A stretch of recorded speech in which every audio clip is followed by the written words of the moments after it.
Hallelujah.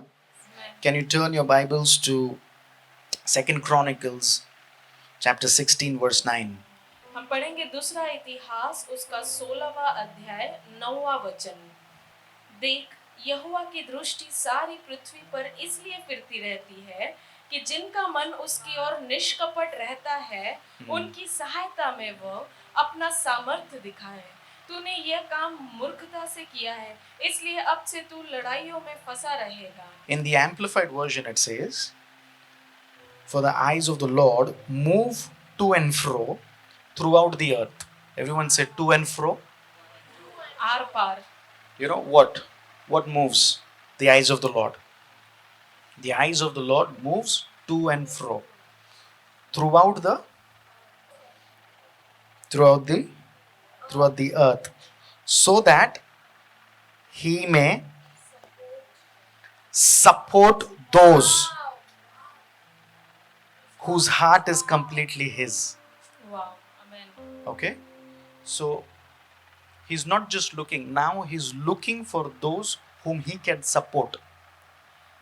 अब वो सिर्फ देख नहीं रहा है, वो उन लोगों को देख रहा है जिनकी वो सहायता कर सके।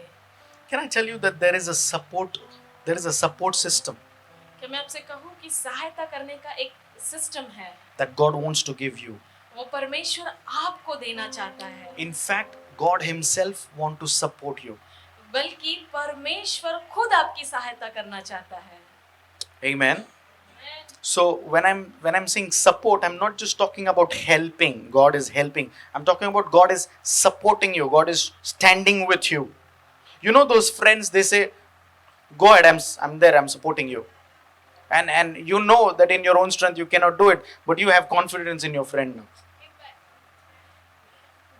मैं सहायता की बात कर रहा हूँ, मदद की नहीं। सहायता मतलब जैसे आपका कोई दोस्त आपसे कहता है कि तू जा वहाँ पे, मैं तेरे लिए यहाँ पर खड़ा हूँ। तो भले ही हमें वो चीज़ नहीं आती रहेगी, फिर भी हम वहाँ जाते हैं इस भरोसे के साथ कि मेरा दोस्त मेरी सहायता के लिए खड़ा है। You know, he's waiting to support those whose hearts are completely his. वो उन लोगों की सहायता करने के लिए रुका है जिसका हृदय पूरी तरीके से उसकी ओर है। So he's not looking for those who's giving the some part of their heart to him. वो उन लोगों को नहीं ढूंढ रहा है कि जो अपने हृदय का एक कुछ हिस्सा सिर्फ उसे देना चाहते हैं।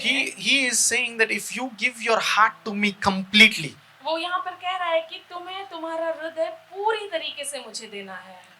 don't keep anything with you. कुछ भी चीज अपने पास रख न छोड़ो। Just like how Mary, she brought the alabaster jar and she broke it at the feet of Jesus. She didn't keep the perfume for herself anymore.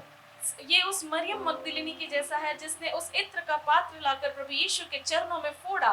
उसने उसमें का कुछ भी अंश भाग अपने लिए रख नहीं छोड़ा। She gave it all to Jesus. उसने सब कुछ प्रभु यीशु को दे दिया। That's what we sing, right? All to Jesus I surrender, all to Thee I freely give. Yeah? But do we do that? क्या हम ऐसा करते हैं? Because we sing it. We sing it, but this is not to judge or condemn, but this is a question. That do we really do that?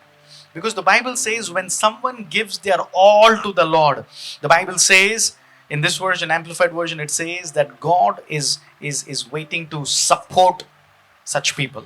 यहाँ पर वचन ऐसा कह रहा है कि जो अपना सब कुछ परमेश्वर को देना चाहते हैं, परमेश्वर उनका इंतजार कर रहा है कि वो खुद उनकी सहायता करे। Which means now, you know, praise God if you receive a prophetic word.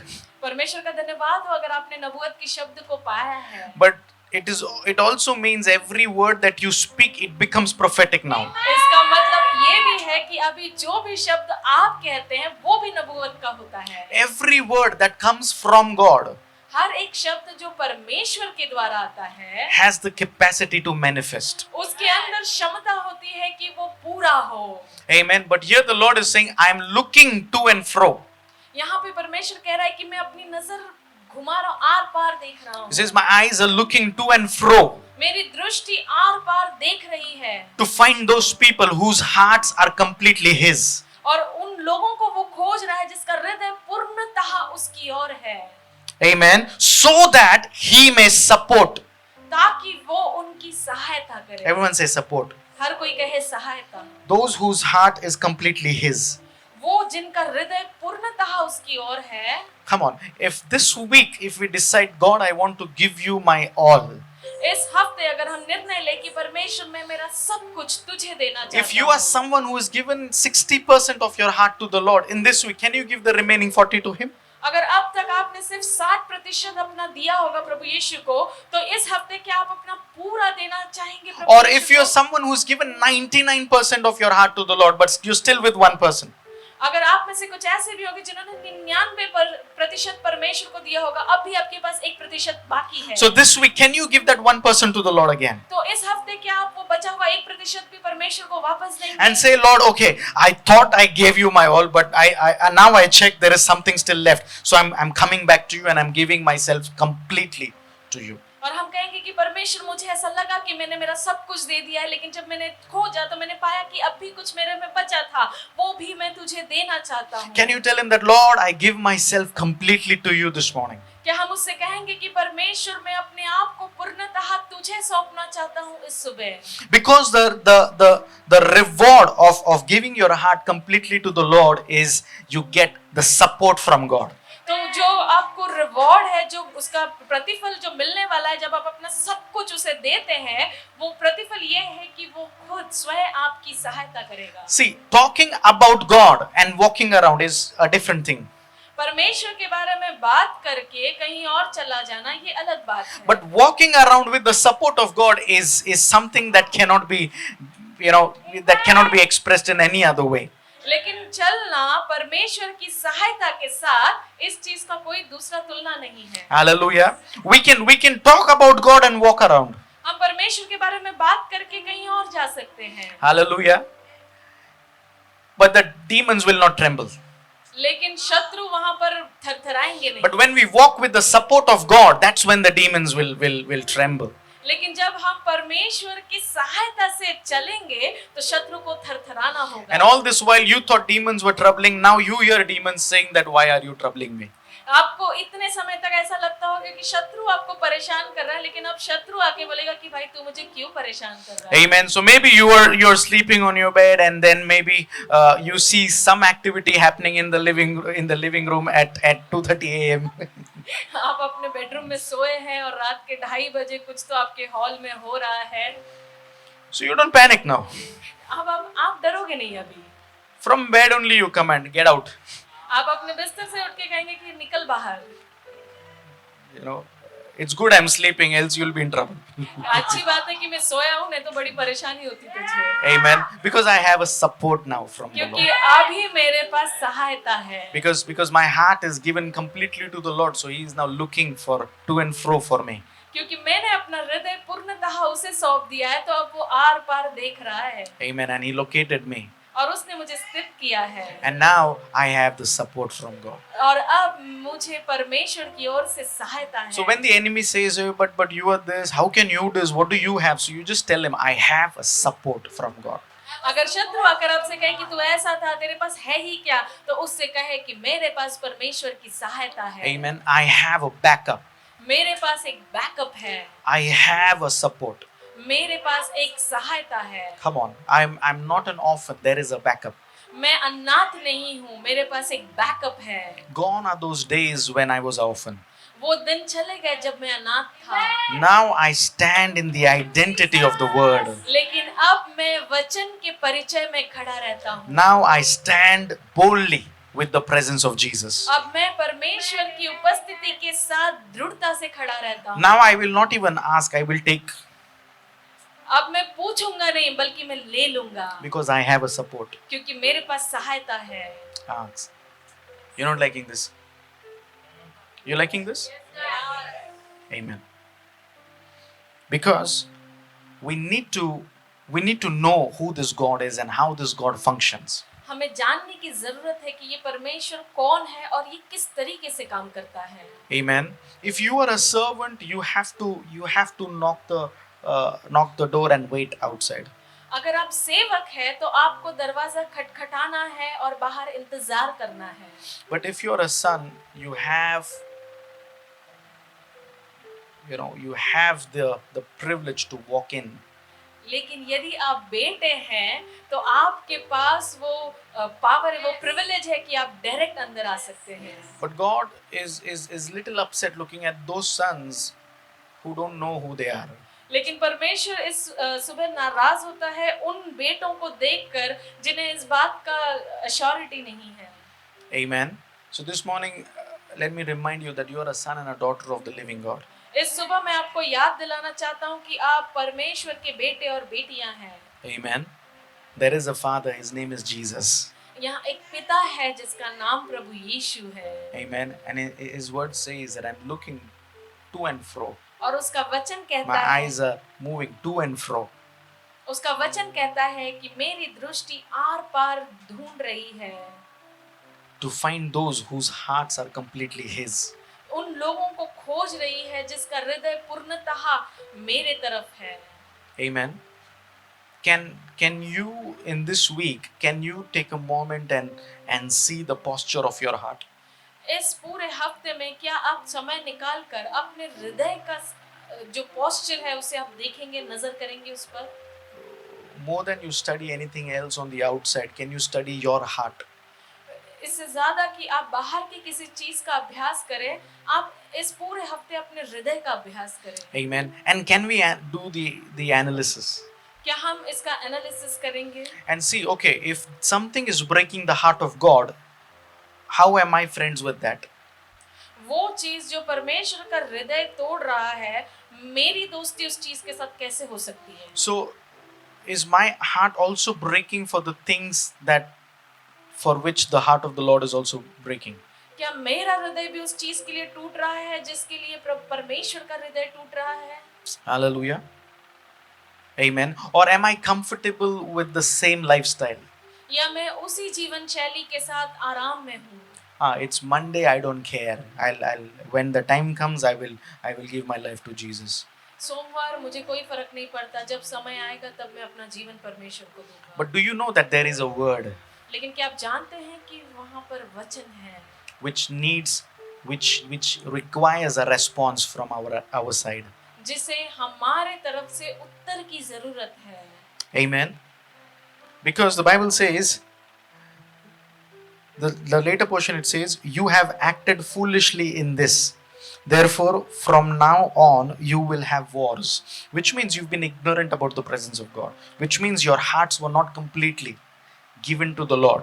So what does the Lord says? It is foolish in the eyes of God. यहाँ पे परमेश्वर का वचन कह रहा है कि तूने यह काम मूर्खता से किया है, इसलिए अब से तू लड़ाइयों में फंसा रहेगा. It is foolish in the eyes of the Lord.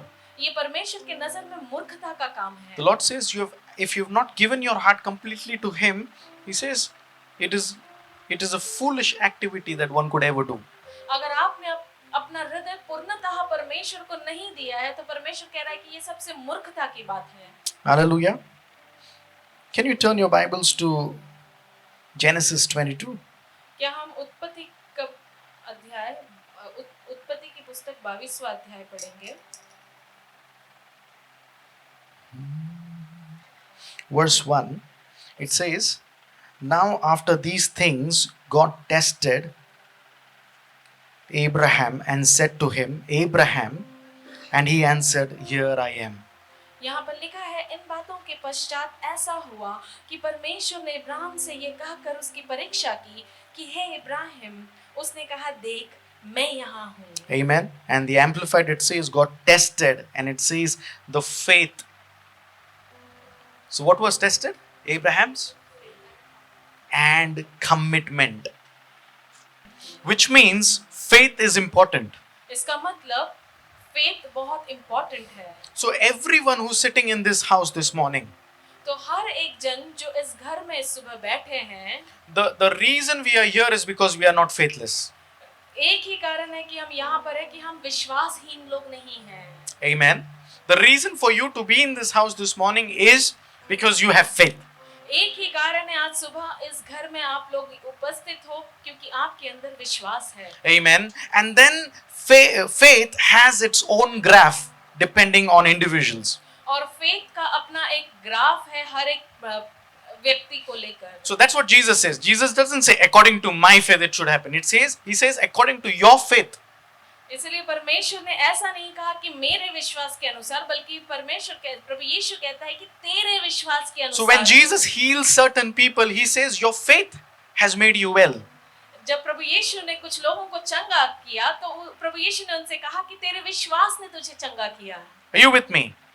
So everyone who's sitting in this house, I believe you have faith. हर एक जन जो इस घर में बैठा है, मैं विश्वास करता हूँ कि आपके अंदर विश्वास है। So we have faith. हम में विश्वास है। And God tested Abraham's faith. और यहाँ पे परमेश्वर ने अब्राहम के विश्वास की परीक्षा ली। But along with faith, God also tested his commitment. लेकिन विश्वास के साथ-साथ परमेश्वर ने उसके कमिटमेंट की भी परीक्षा ली। So are you committed to your faith? क्या आप अपने विश्वास को लेकर पूरी तरीके से कमिटेड हैं? Because faith without commitment is not complete. क्योंकि विश्वास पूरे कमिटमेंट के बिना, मतलब सौंपने के पूरे बिना पूर्ण नहीं है। Because faith demands commitment. क्योंकि विश्वास को सौंपना बहुत जरूरी है। Amen. When we commit ourselves to the Lord, जब हम अपने आप को परमेश्वर को सौंपते हैं, we come under a covenant with the Lord. तो हम परमेश्वर के साथ एक वाचा में आते हैं। Commitment will qualify me to be under a covenant. क्योंकि जो सौंपना है वो ही मुझे क्वालिफाई करता है उस वाचा के साथ जुड़ने के लिए। My commitment to the Lord मेरा परमेश्वर को पूरी तरीके से सौंपना will qualify me to be under a covenant of God. वो ही मुझे Under a covenant with God. वो ही मुझे क्वालिफाई करेगा कि मैं परमेश्वर के वाचा के साथ उसके अंदर रहूं। So far so good? Amen. So what did God say Abraham? तो परमेश्वर ने अब्राहम से क्या कहा? What did he say to Abraham? He said that, what did he say? He said, I want something now. यहाँ पे परमेश्वर ने अब्राहम से कहा, उसने कैसे उसकी परीक्षा ली? उसने उससे कहा कि मुझे कुछ तो चाहिए। So when you're committed, जब आप सौंपते हैं, receiving happens, that's good. प्राप्त तो होता है, ये अच्छी बात है। Amen. But giving is the language of commitment. लेकिन जो देना है वो सौंपने की एक भाषा है। So are you committed to what the Lord is calling you to do? क्या आपने अपने आप को सौंपा है उस चीज के लिए जिसके लिए परमेश्वर आपको बुला रहा है? Because God tells Abraham, leave your father's house. क्योंकि परमेश्वर ने अब्राहम से कहा कि तू अपने पिता के घर को छोड़ दे। And God starts speaking to him. और परमेश्वर ने उससे बातें करना चालू किया।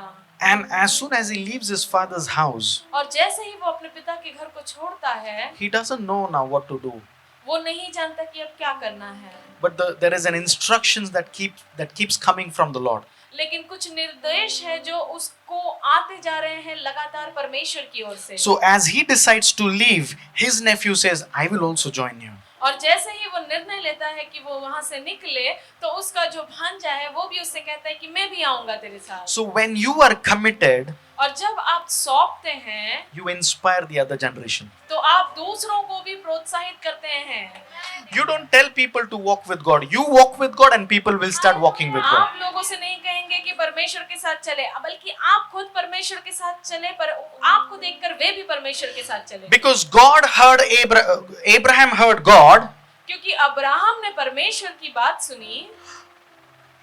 And Lot heard Abraham. और लूत ने अब्राहम को सुना। Amen.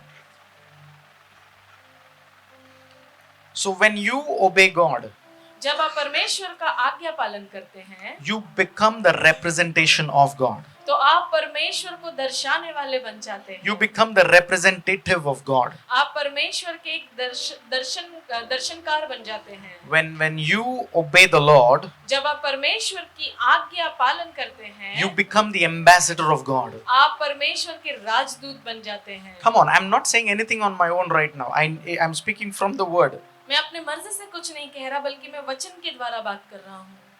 Are you with me? आमीन। You know, we are much more higher than what we think who we are. हम उस चीज से जो हम सोचते हैं उससे कहीं बढ़कर है।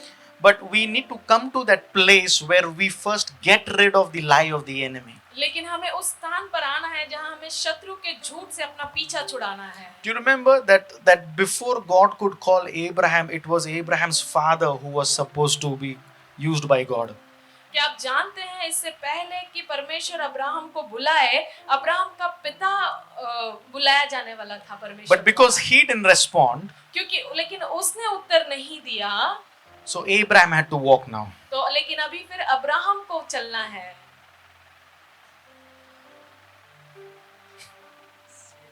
So what I'm trying to tell you is the word has the capacity to manifest. मैं आपको ये कहने की कोशिश कर रहा हूँ कि वचन में वो क्षमता है कि वो अपने आप को जाहिर करे और पूरा करे. So when the word is released और जब कभी आपके ऊपर कोई शब्द आता है and when we don't work on it, और जब हम उसके ऊपर काम नहीं करते, it will manifest on someone else. तो वो किसी और के जीवन में पूरा हो जाता है. Because the word has to manifest. क्योंकि वो जो वचन है, वो शब्द है, उसे पूरा होना ही Because है. the word that comes from God क्योंकि वो वचन, वो शब्द जो परमेश्वर की ओर से आता है, has to manifest. उसे पूरा होना ही है. The word that you speak will be backed by God. हर एक शब्द जो आप बोलते हैं, उसे परमेश्वर खुद उस शब्दों की सहायता करेगा. There is one thing where we speak the word and nothing happens, but then there is another thing you speak and there is a support from God.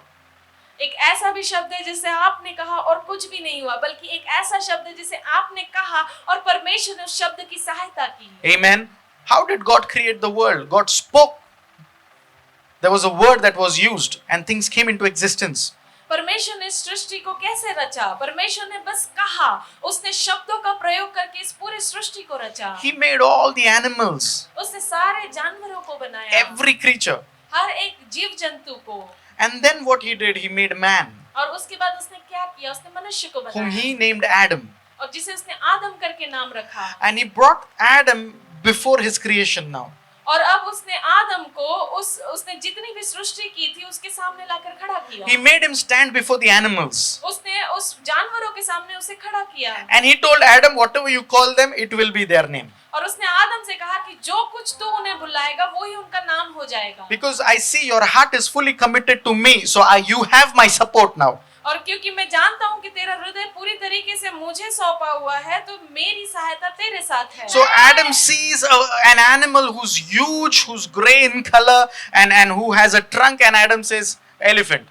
और आदम ने देखा कि एक बहुत ही ग्रे कलर का बड़ा सा जानवर है जिसे सूंड है आगे. आदम ने उसे देखकर कहा कि ये हाथी है. God is like, oh sure, we'll do that. परमेश्वर ने कहा हाँ बिल्कुल, ये हाथी है. You have my support. तो मेरी सहायता है तेरे साथ. That's the God I'm talking about. ऐसे परमेश्वर की मैं बात कर रहा हूँ. And then other animals came and Adam said, okay, this is what you are. And God said, okay, we'll support. और फिर दूसरे जानवर आए और आदम ने कहा तेरा नाम ये है. तो परमेश्वर ने कहा कोई बात नहीं, मैं सहायता करता हूँ. So now you don't really ask God, God, where should I go? और अब आप वाकई नहीं पूछते परमेश्वर से कि परमेश्वर मैं कहाँ जाऊँ. We have to seek. हमें ढूंढना है. But sometimes we also need to understand, okay, if I'm going here, then I know God, you're with me. लेकिन हमें ये समझना है कि अगर मैं इस रास्ते से जाता हूँ तो हाँ मैं जानता हूँ कि परमेश्वर मेरे साथ है. So when Abraham started his journey, जब अब्राहम ने अपना यात्रा शुरू किया, he knows that God is with me. वो जानता था कि परमेश्वर उसके साथ है. And the voice of the Lord told, maybe the voice of the Lord, because he was connected to the Lord completely. There was a support that was there with him that enabled him to look up at that moment. क्योंकि वो अपना पूरा परमेश्वर से इतना जुड़ा हुआ था कि परमेश्वर अब उससे कहता है कि तू ऊपर की ओर देख. Amen. And then as soon as he looked up, और जैसे ही उसने ऊपर की ओर देखा, the Bible says that he saw the mountain. और वचन ऐसा कहता है कि उसने उस पर्वत को देखा. Amen. He saw the place उसने उस जगह को देखा in a distance. काफी डिस्टेंस से. Amen. We all say that, okay, God is everywhere and we can worship God everywhere, anywhere, it's fine. हम सब कहते हैं कि परमेश्वर हर जगह है, हम उसकी आराधना कहीं से भी और कभी भी कर सकते हैं. But can I tell you that there is a specific place for worship? लेकिन क्या मैं आपसे कहूँ कि आराधना करने के लिए एक स्पेसिफिक जगह है. Amen. And not everyone is qualified to be there. और हर कोई क्वालिफाइड नहीं है उस जगह तक पहुंचने के लिए। Amen. Are you with me? So the first thing what you do is when the Lord, I'll give you just three points, okay? The first thing that you do is when you hear God speaking to you, जब आप परमेश्वर को बातें करते हुए सुनते हैं तो सबसे पहली बात आप जो करते हैं, we don't quickly start the celebration. हम तुरंत हमें उसे मनाना नहीं है। Don't start celebrating when as soon as you get the word. जैसे ही आपको वचन या शब्द मिलता है तुरंत आपको मनाना नहीं है, But rather first obey the instructions. लेकिन उसके बजाय पहले आपको निर्देश का आज्ञा पालन करना है। So when the word comes, जब वचन आपके पास आता है, don't be too quick to celebrate. Celebrate the presence of God, but don't be too quick to celebrate the word. तो जल्दबाजी न करें खुशी या आनंद मनाने में। हाँ, परमेश्वर की उपस्थिति को आपको मनाना है, Yeah, but be quick to obey the instructions. लेकिन आपको जल्दबाजी में उसके निर्देश का आज्ञा पालन करना So है। when the word locates you, it doesn't mean that you need to be seen now. जब वचन या शब्द आपको स्थित करता है, इसका मतलब जरूरी नहीं है कि आपको अभी दिखना ही है। It's time to be in the hiding as much as possible. तो आपको छुपा हुआ रहना है, जितना जरूरत है उतना। Because the enemy is not after those who don't have a word. He's after those who have a word. क्योंकि शत्रु उन लोगों के पीछे नहीं है जिनके पास शब्द नहीं है, बल्कि उनके ही पीछे है जिसके पास शब्द या वाणी है। Because he's not after the people, he's after the word. क्योंकि वो लोगों के पीछे नहीं बल्कि वचन या शब्द वाणी के पीछे And the है। work of the enemy is to steal, kill and destroy. क्योंकि जो शत्रु का काम है वो चोरी, घात और हत्या करने का है। Not to kill you, आपको मारने का नहीं, but to kill that is feeding your spirit. उस चीज को मारने के लिए जो आपकी आत्मा को खिला रहा है। To disconnect you from that covering. कि आप उस कवरिंग से आपको अलग करें। To disconnect you from the stream, because he knows that this is the stream where he's getting stronger. तो आपको उस स्रोत से अलग करे, क्योंकि वो जानता है यही वो स्रोत है जिससे तुम बल पा रहे हो। This is the place where he is getting the backup, right? ये जगह है जहाँ से इसे बहुत बैकअप मिल रहा है। So the enemy will try to fight the word. तो इसीलिए शत्रु आकर आपके उस शब्द और वाणी की तरफ लड़ाई करने लगेगा। Amen. So he will try to steal, kill and destroy, and he will try his best. वो आकर चोरी, घात और नाश और हत्या करने के पीछे रहेगा और वो अपना पूरा कोशिश करेगा वो करने में। There is one person after God whom we can't take lightly is devil. एक व्यक्ति जो परमेश्वर के हृदय के पीछे था, जिसे हम हल्के में नहीं ले सकते, वो दाऊद है। No. There's one person whom you can't take lightly after God is devil. एक व्यक्ति है जिसे हम हल्के में नहीं ले सकते, वो शत्रु है After God. परमेश्वर के बाद में। So no matter how much support we have from God, भले ही हमारे पास परमेश्वर की ओर से कितनी भी सहायता क्यों न हो, we need to understand that this devil will try his best to pull us down. हमें ये समझना है कि ये शत्रु, ये शैतान पूरी कोशिश करेगा कि वो हमें नीचे गिराए। So never be ignorant about his schemes. तो उसके जो तंत्र यंत्र है उससे कभी भी हम नजरअंदाज न करें। But be secured by the support of the Lord. लेकिन परमेश्वर की सहायता में आप अपने आप को महफूज रखें। And know that the one who's in you is greater than the one who's outside. और ये जाने कि वो जो आपके अंदर है उससे जो इस संसार में है काफी बड़ा है। Amen. As soon as Abraham saw that place, और जैसे ही अब्राहम ने उस जगह को देखा, you know the Bible says, verse 5, he told the servants, he said, stay here with donkey. Abraham told the servants, the boy and I will travel a little farther. We will worship there and then we will come right back. यहाँ पर ऐसा लिखा है, और उसने अपने सेवकों से कहा, गधे के पास यही ठहरे रहो, ये लड़का और मैं वहां तक जाकर और दंडवत करके फिर तुम्हारे पास लौट आऊंगा। Amen. So there is a protocol involved in worship. इसलिए आराधना करने में कुछ प्रोटोकॉल है। You have to find your tribe. आपको अपना जनजाति को ढूंढना है। You need to ask Lord, who understands this language, God? आपको समझना है कि परमेश्वर इस भाषा को और कौन समझता है। Because those who can't speak that language, you can't take them up the mountain. क्योंकि वो लोग जो उस भाषा नहीं बोलते हैं, आप उन्हें लेकर पर्वत पर नहीं चढ़ सकते। Because all they would try to do is create doubt, confusion, and make you feel that it is foolish. क्योंकि एक ही कार्य वैसे लोग करते हैं कि वो आपके अंदर शंका और आपके अंदर और भी डाउट क्रिएट कर देंगे, जिससे आप कंफ्यूज हो जाएंगे। So whom did Abraham say, you stay down? तो किसने अब्राहम से कहा कि उनसे कहे कि वे नीचे रुके? The servants. सेवकों से। But the son has the privilege to go up. लेकिन वो जो बेटा है उसके पास विशेषाधिकार है ऊपर जाने का। So when we just function in the kingdom of God with the mindset of servants, probably we don't have the capacity to go up on the mountain there. तो ऐसे ही जब हम परमेश्वर के राज्य में एक सेवक के समान अपना विचारधारा रखकर काम करते हैं, तो हमें अनुमति नहीं मिलती है पर्वत पे जाने की। Amen. But always believe that you are a son and you're willing to serve. बल्कि आपको हमेशा ये विश्वास करना है कि आप बेटे हो और आप उसकी सेवा करना। You don't necessarily have to be a servant to serve. You can become a son and serve. ऐसा जरूरी नहीं है कि आपको सेवक बनके ही उसकी सेवा करना है, बल्कि आप बेटा बनके भी उसकी सेवा कर सकते हैं। Hallelujah. Because God is looking for such people who will be committed. क्योंकि परमेश्वर ऐसे लोगों को ढूंढता है जो पूरी तरीके से सौंपते हैं। Because servants may not be committed because at the end of the month they will take their paycheck.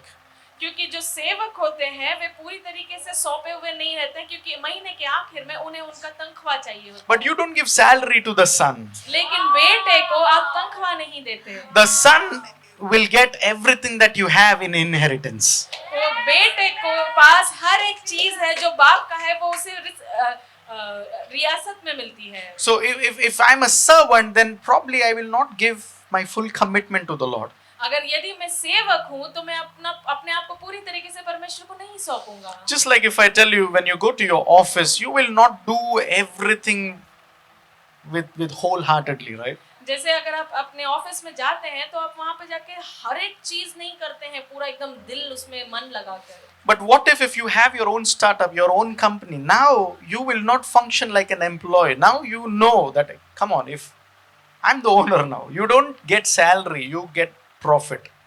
और जब आप अपना खुद का व्यवसाय खोलते हैं तो वहां पर आप एक कर्मचारी की तरह काम नहीं करते, क्योंकि आप खुद उसके मालिक हैं। Amen.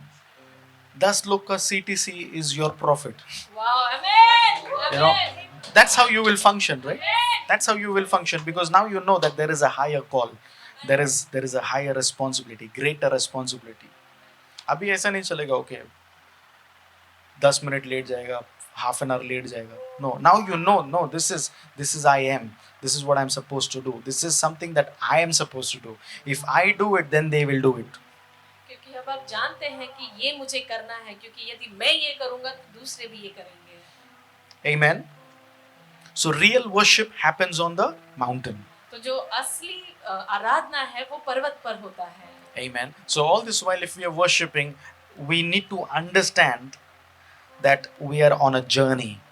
और जब इस पूरे समय में जब हम आराधना करते हैं तो हमें इस बात को समझना है कि हम एक यात्रा कर रहे हैं। Because every time we worship, we go on the mountain. क्योंकि हर बार जब भी कभी हम आराधना करते हैं तो हम पर्वत पर जाते हैं। Every time we worship, we are supposed to go on the mountain. हर बार जब भी कभी हम आराधना करते हैं तो हम उस पर्वत पे जाने के लिए होते हैं। How many of you are sure that you reach the mountain? आप में से कितने लोग इस बात के लिए निश्चिंत है कि आप उस पर्वत पर जाते हैं? Because worship happens on the mountain. क्योंकि आराधना पर्वत पर होता है। Amen. Worship doesn't happen around the altar. It happens on the altar. और क्योंकि आराधना जो है वो वेदी के आसपास नहीं होता बल्कि वेदी पर होता है। We cannot worship this God from a distance. हम इस परमेश्वर की आराधना दूर से नहीं कर सकते। Because Abraham looked up and he saw the place at a distance. But as soon as he saw the place at a distance, he didn't say, "Idhar se hi I'll do it now." Online.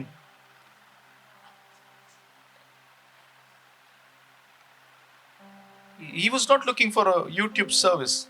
He said, "I'll go. I'll go." Turn to your neighbor and say, "I'll go. उसने कहा कि मैं जाऊंगा। I'll go." मैं जाऊंगा। Can I tell you, the enemy might have tried best to stop you from missing the service. क्या मैं आपसे कहूँ कि शत्रु ने अपनी पूरी कोशिश की कि आप आज का सभा न अटेंड कर सको, But this morning you're here. लेकिन फिर भी इस सुबह आप यहाँ पर हैं। So now who is stronger? तो अब कौन ज्यादा सामर्थ्यशाली है, The enemy or you? शत्रु या आप? Because the one who is in you is always stronger and greater than the one who's outside. क्योंकि वो जो आपके अंदर है वो हमेशा उससे जो इस पृथ्वी पर है काफी बड़ा और सामर्थ्यशाली है। Amen. Because being in the presence of God क्योंकि परमेश्वर की उपस्थिति में होना is a blessing. ये एक आशीष का कारण है। Come on, it is not a random thing to be in the presence of God, to be in the location where God dwells is a privilege to be in that location. ये एक बहुत ही बड़ा विशेषाधिकार है परमेश्वर की उपस्थिति में होना। So not everyone is qualified to be on the mountain. हर कोई क्वालिफाइड नहीं है उस पर्वत पर जाने के लिए। So Abraham knows that these servants, they have limitations. They don't understand what I'll be doing. इसलिए अब्राहम जानता था कि ये जो सेवक है इनके पास एक लिमिटेशन है, ये नहीं समझेंगे कि मैं क्या करने वाला हूँ। So then he says, you guys stay here. I and the boy will go up. We will worship. तो इसलिए वो उनसे कहता है कि तुम यही रुको, मैं और ये लड़का हम ऊपर जाकर उसकी आराधना करके आएंगे। I'll go up and worship the Lord. And then the boy and I, we will come back. उसने कहा कि मैं और बेटा वापस नीचे आएंगे। But it contradicts to what God spoke to him. लेकिन ये उस चीज से जो परमेश्वर ने उससे बातें किया, ये उससे अलग था। Because God told him, you have to go up the mountain to give Isaac. लेकिन परमेश्वर ने उससे कहा था कि तुझे उस पर्वत पे इसलिए जाना है कि वहां तुझे इसहाक को देना है। But before giving Isaac, he's saying, I and the boy will worship the Lord and will come back. और उस इसहाक को देने से पहले ही वो कह रहा है कि मैं और लड़का ऊपर जाकर हम आराधना करके वापस नीचे आएंगे। So he has faith in the Lord. तो उसका भरोसा परमेश्वर पर है। And he is committed to the Lord now. और उसने पूरी तरीके से अपने आप को परमेश्वर को सौंपा है। And he says, God, even if you're asking me for Isaac, I know that you are the one who knows it better. और वो जानता, उसने कहा कि भले ही परमेश्वर मुझसे इसहाक मांग रहा है, लेकिन वो ही है जो जानता है कि वो क्या मांग रहा है। I know that I will give you my son, but there is no chance that I'm coming down without a son. I will come back with a son. वो जानता था कि उसने मुझे जो मांगा है मैं उसे दूंगा, लेकिन इसमें कोई दो राहें नहीं है कि जब मैं वापस नीचे आऊंगा तो मैं बिना बेटे के नीचे नहीं आऊंगा। Come on, so when God asks you something, don't hesitate. Say, take it. इसीलिए जब भी कभी परमेश्वर आपसे कुछ चीज मांगे तो आपको हेजिटेट नहीं करना, आपको कहना ले ले परमेश्वर। Because the best giver is God. क्योंकि जो सबसे बेहतरीन देने वाला है वो परमेश्वर है। The only reason he asks you because he wants you to get upgraded. एक ही कारण है, वो आपसे कुछ चीज वापस मांगता है ताकि वो आपको कुछ अच्छा और उससे बढ़कर दे सके। He says, Abraham, I want to support you. I want to upgrade you. But before that, I want you to give it to me first. वो उससे कह रहा था कि अब्राहम, मैं तुझे सपोर्ट सहायता करना चाहता हूँ, तुझे कुछ देना चाहता हूँ उससे पहले, लेकिन तुझे मुझे ये देना होगा। Because I don't want Isaac to just stand around the altar. I want Isaac to be on the altar. मैं नहीं चाहता कि इसहाक उस वेदी के आसपास खड़े रहे, बल्कि मैं चाहता हूँ कि इसहाक खुद उस वेदी पर खड़े रहे। Because until Abraham, it was like to be around the altar and worship. But for Isaac, the understanding of worship changed. और जैसे अब्राहम के लिए आराधना ये था कि उसे वेदी के आसपास होकर आराधना करना, लेकिन इसहाक के लिए आराधना करने का तरीका बदला हुआ था। You're not getting this. Now when it was time for Isaac to worship, he would know, how can I worship without being an altar, without being on the altar? मैं वेदी पर रहे बिना कैसे उसकी आराधना करूं? Because for me, worship started in that way. क्योंकि मेरे लिए आराधना वैसे ही शुरू हुआ है। There is an upgrade. यहाँ पर एक अपग्रेडेशन है। There is a change. एक बदलाव है। Come on. Are you with me? Because God is in the business of upgrading certain people. परमेश्वर एक ऐसे व्यवसाय में है जहाँ वो लोगों को ऊंचा उठाता है, ऊपर उठाता है। Amen. You being spiritual is not just enough. You and I, we being spiritual is not just enough. हम और आप आत्मिक रहना is not enough. We have to go beyond that. Touch your neighbor and say, I need to go beyond that. अपने पड़ोसी पड़ोसी से देखकर कहे कि मुझे उससे आगे जाना है। Do you really want to go beyond that? क्या आप वाकई उससे आगे जाना चाहते हैं? Because all this while we were dragging certain things. क्योंकि इस प्रक्रिया में हम कुछ चीजों को खींच रहे हैं। Because sometimes when you walk with the servants, क्योंकि कई बार जब आप सेवकों के साथ चलते हैं, sometimes you have to make certain compromises and catch up with their pace. और आपको कई जगहों पर आपको कॉम्प्रोमाइज करके उनके इसमें आपको आना पड़ता है, And they get slow. और वो धीमे हो जाते हैं। So eventually you also end up becoming slow. और फिर ऐसा होता है कि आप भी धीमे हो जाते हैं। But now you decide, okay, I don't want to go slow. लेकिन अब आपने निर्णय लिया है कि मुझे धीमे नहीं जाना, Now this is a real deal. और क्योंकि ये वाकई अब एक रियल डील है, Now I will only walk with those who are willing to walk. Else those who cannot walk, you stay down, I'll go up. तो अब मैं उन्हीं लोगों के साथ चलना चाहूंगा जो चल सके, जो नहीं चल सकते उनके लिए बेहतर है कि वे नीचे ही रुके। Amen. So when you decide, okay, when you decide to come out of your comfort zone, जब आप निर्णय लेते हैं कि आप आपके उस आराम की जगह से बाहर आए, God will reveal himself to comfort you. तो परमेश्वर अपने आप को जाहिर करेगा कि वो आपको आराम पहुंचाए। That's an upgrade. ये एक अपग्रेड है। When you are not comfortable anywhere where there is no God, but you are comforted by God. और आप जब कभी उस जगह से नहीं जहाँ परमेश्वर नहीं है, बल्कि आप परमेश्वर द्वारा आप कंफर्ट किए गए हैं। Amen. Now you know that your day doesn't start without calling upon the name of Jesus. That's an upgrade. और जब आप जानते हैं कि आपका दिन उसके नाम को पुकारे बिना शुरुआत नहीं होता, ये एक अपग्रेड है। Amen. So what was God testing? God was testing Abraham's faith and commitment. यहाँ पर परमेश्वर क्या कर रहा है? परमेश्वर अब्राहम के विश्वास को और उसके सौंपने को उसका परीक्षा कर रहा है। Amen. God wants to meet you at a specific location. परमेश्वर आपको एक स्थित जगह पर मिलना चाहता है। Do you believe this? God wants to meet you at a specific location.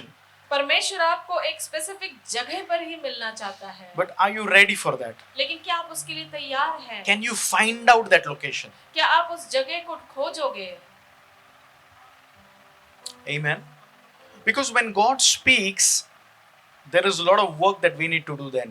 क्योंकि जब परमेश्वर बातें करता है तो हमें बहुत सारे काम करना होता है। You know, in the kingdom of God, homework is very important. परमेश्वर के राज्य में I- होमवर्क बहुत जरूरी है। Homework is very important.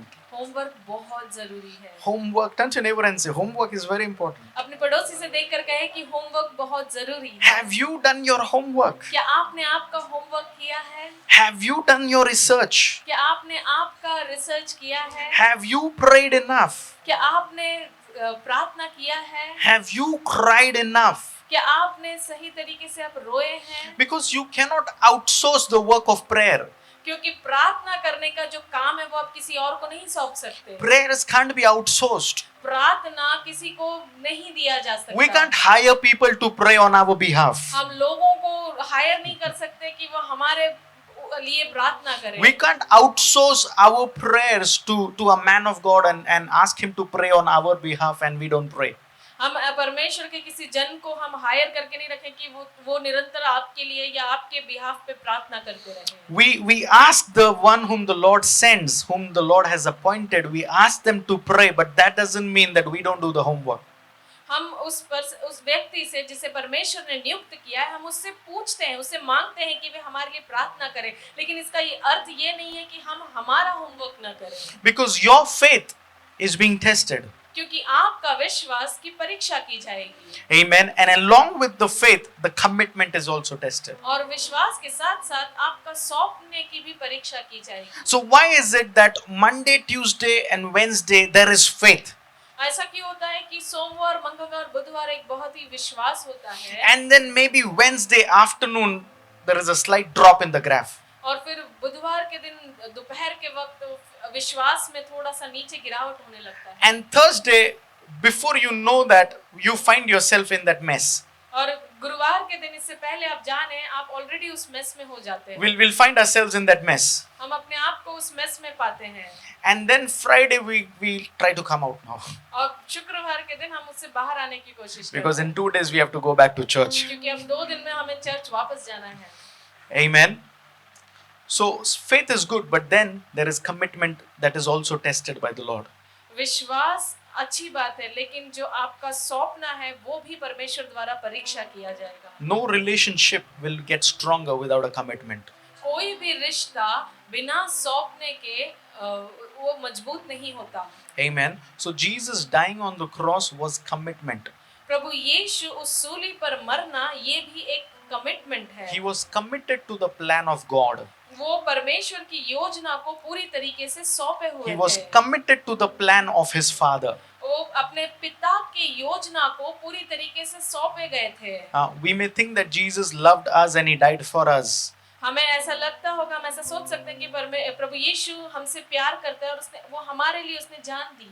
But just like Apostle spoke and he reminded us that Jesus died to do the will of the Father.